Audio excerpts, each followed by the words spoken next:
Hello, everybody. It's your daily report with Angry Tim. Sorry I missed a few days here. It's the holidays, and I didn't realize how busy it's going to be. Our store was really busy. We were doing a lot of events over the weekend. We had Santa over, taking photos with the donkeys and the miniatures. So I just did not have any time to get my reports out. So I apologize for that. I'm going to try and get back on track, but man, I didn't realize how crazy it is during the holidays to try and get these out every day. So I'm gonna try and get back on track, but I might be missing a few days here and there. We're not even at Christmas yet. Then we got New Year's, and then hopefully I can get back into the swing of things. But man, just I missed so much in just this past weekend. Um, I have a quick list of more department stores closings. We're not even through the holidays, and usually most stores will try and stay busy, or their sales will go up and they'll try and make it to the end of the year at least, so they can make the fourth quarter look good, and then all the bad news comes out after the new year. But these guys aren't even making it through the holidays. um, just more updates. This is coming out of thestreet.com. They're talking about more retail chains that have recently filed for bankruptcy. We talked about Big Lots. 99-cent store filed for bankruptcy, Chapter 11 bankruptcy April 8 in 2024, and then in May 2024, it filed for Chapter 7 bankruptcy to close down and liquidate all 371 stores in Arizona, California, Nevada, and Texas. Home improvement retailer LL Flooring on August 11 filed for Chapter 11 bankruptcy. I think they were a big competitor to the Home Depot. They said they were suffering the broad headwinds in the housing, repair, and remodeling markets that occurred when COVID-19 pandemic subsided. Another new one is a party supply retailer, Party City, which operates about 850 party supply and costume stores in the US, Canada, and Mexico, is contemplating a sale of its assets or possible Chapter 11 filing for the second time. Party City reportedly is behind on rent for some of its stores, is running out of cash, and lagging sales are making it difficult for the company to make payments on its large debt load. Home goods retailer The Container Store is also getting ready to file for Chapter 11 bankruptcy and hand control of the company to its secured lenders. People with knowledge of the plan told Bloomberg after the retail chain had difficulty obtaining financing and was delisted by the New York Stock Exchange. Now we also have former giant department store chain Sears closed another one of its few remaining stores on December 15th when it closed its Tukwila, Washington store in Westfield South Center. The store was the last Sears open in the state of Washington. So we're not even through the holidays, but these stores are already closing up. Like we were talking about in an earlier video, retail, especially bricks and mortar, the malls are dead.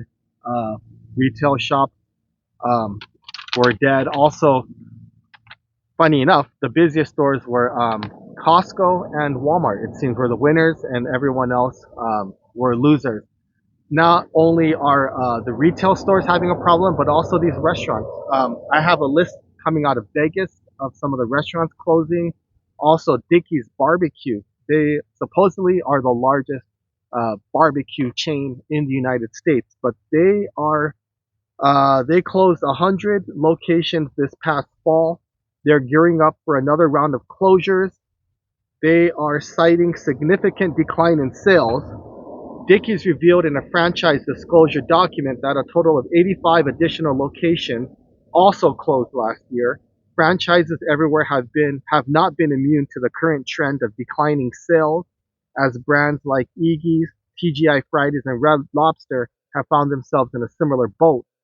As was reported by Restaurant Business Magazine, the brand closed 113 restaurants in 2018, followed by another 140 restaurants by 2024. About 28% of the store's locations have reportedly closed in the last 18 months.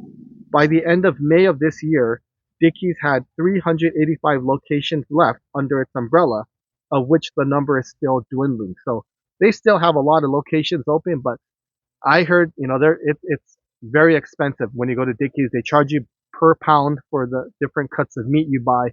So people just can't afford, 20, 30, $40 barbecue for lunch. This is a list coming out of Vegas. I don't know if you're a fan of Vegas. Ocean One Bar and Grill.